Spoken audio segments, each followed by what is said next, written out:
All right, welcome back, everyone. We're diving back into A Course in Miracles today, Yeah, back at it. and we are on lesson 38. 38.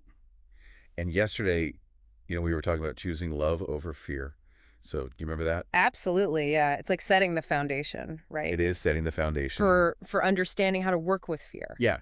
And today we're really going to look at fear. Yeah. So, Dive right in. lesson 38, it says, I can choose peace rather than this. It sounds so simple when you put it like that. It does sound simple. But there's so much packed into those few words. There is. Right. Like it's this radical idea that we actually have a choice. I do. When it comes to fear, like Yeah. we're not just victims of our circumstances or, whatever's happening around us. We can actually choose how we respond. Yeah. What do you think about that? What do you think about that idea? Well, it's something I've been really wrestling with, to be honest. Yeah. Because for so long, I think I did feel like, oh, fear is just this thing that happens to me, like it's out of my control. Yeah. But when I really sat down with this lesson, it started to click that, you know what, maybe I'm giving fear more power than it deserves. Like maybe I'm the one feeding it, with all my worries and anxiety. So you're kind of like creating it, Yeah. It's like I'm making this monster in my mind, and then I'm getting scared of the monster I made. And you believe it. Exactly. And then I believe it. You believe it? And I let it control me. Yeah. But this lesson is saying, hold on a second. Hold on. You don't have to do that. You have a choice. So what would you, how would you even begin to, choose peace instead of this, Well, that's where the practical part of this lesson comes in. Mm-hmm. It gives us some real tools to work with, Yeah. Like one thing it suggests is starting your day with a positive affirmation. Yeah.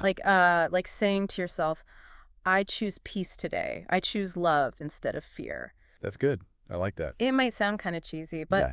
honestly, words have power. They do. And when you start repeating something like that to yourself, it starts to sink in. It's like you're reprogramming your mind a little bit. I like that. So you're reprogramming your mind. Yeah. So are there other things that that the lesson suggests to help us to choose peace? Yeah, for sure.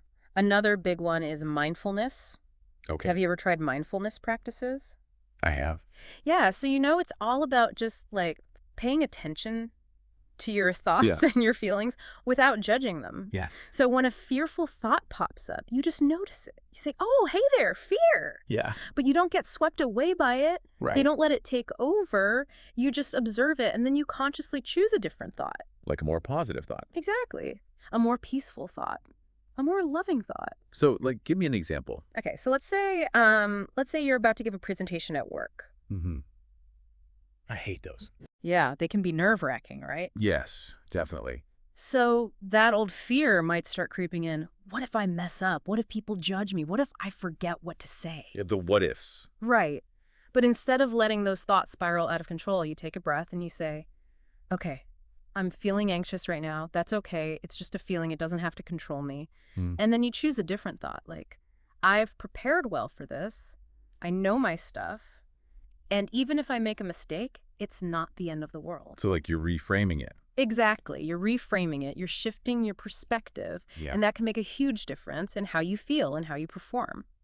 But what about those deep fears? The ones that we've been carrying around for years. Yeah, those are tough ones. Yeah. But the lesson has something for those too. Okay. It suggests doing what's called a fear inventory. Never heard of that. What is that? It's pretty simple, actually. You just grab a piece of paper and write down every single thing you're afraid of. Oh, wow. Okay. Everything. Everything. Don't hold back. So just brain dump it. Exactly. Just let it all out. And then, here's the key. Next to each fear, you write a loving thought that counters it. Okay. So, for example, let's say you're afraid of failure.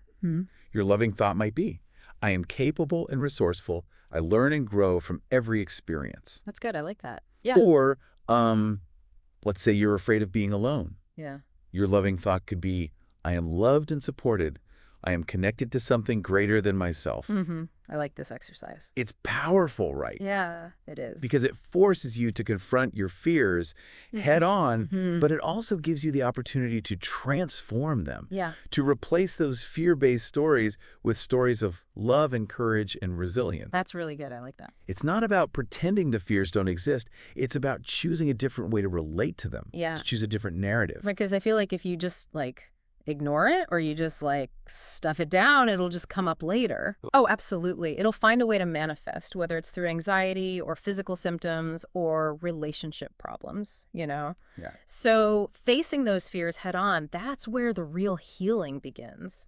And, you know, sometimes it helps to have support with that. Yeah. So the lesson also talks about the importance of sharing our fears with others. So not just writing it down, but actually speaking it. Exactly. Talking to someone you trust, whether it's a friend, a therapist, a spiritual mentor, or even a support group. Yeah. Just getting those fears out of your head and into the open can be so liberating. Yeah, like they're less powerful. Yeah, they lose their grip a little bit. Right. I agree.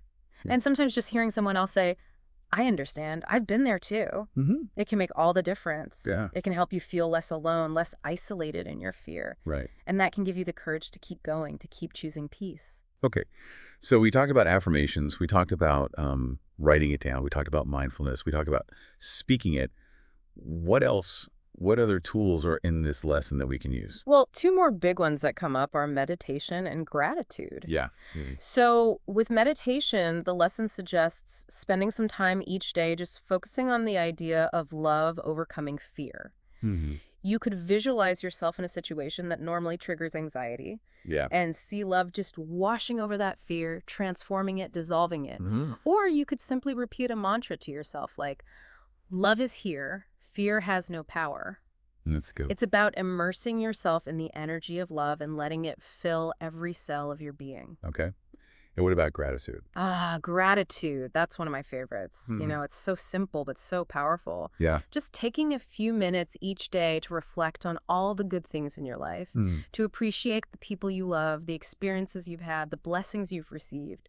It shifts your focus away from lack and fear and towards abundance and love. It's like a different lens. Exactly. It's like putting on those rose-colored glasses and seeing the world through a more positive, more hopeful lens. Yeah. And when you're feeling grateful, it's hard to be afraid at the same time. Yeah, I agree. They're like, they can't coexist. They can't. They're like oil and water. Yeah. So the more you cultivate gratitude, the less space there is for fear to take hold. I like that. I like that a lot. So, like, to wrap all this up, what's the biggest takeaway from lesson 38?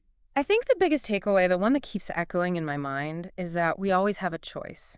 Fear might show up, but we don't have to let it run the show. We can choose peace instead. Okay. And how do our listeners, what should they do? Like, what should they, ponder today? I think a great question to sit with today is, what fears are you currently holding on to?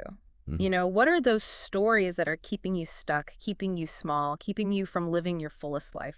And what are the loving thoughts that you can use to counter those fears? Yes, exactly. What are the truths that can set you free? And how would your life be different if you chose love instead of fear in every moment, in every interaction, in every decision? No much to think about. So much.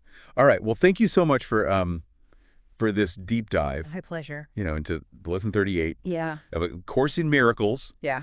And don't forget to like, share, and subscribe. Yes, please do. And we will be back tomorrow with lesson 39. Looking forward to it. All right. See you then. See ya.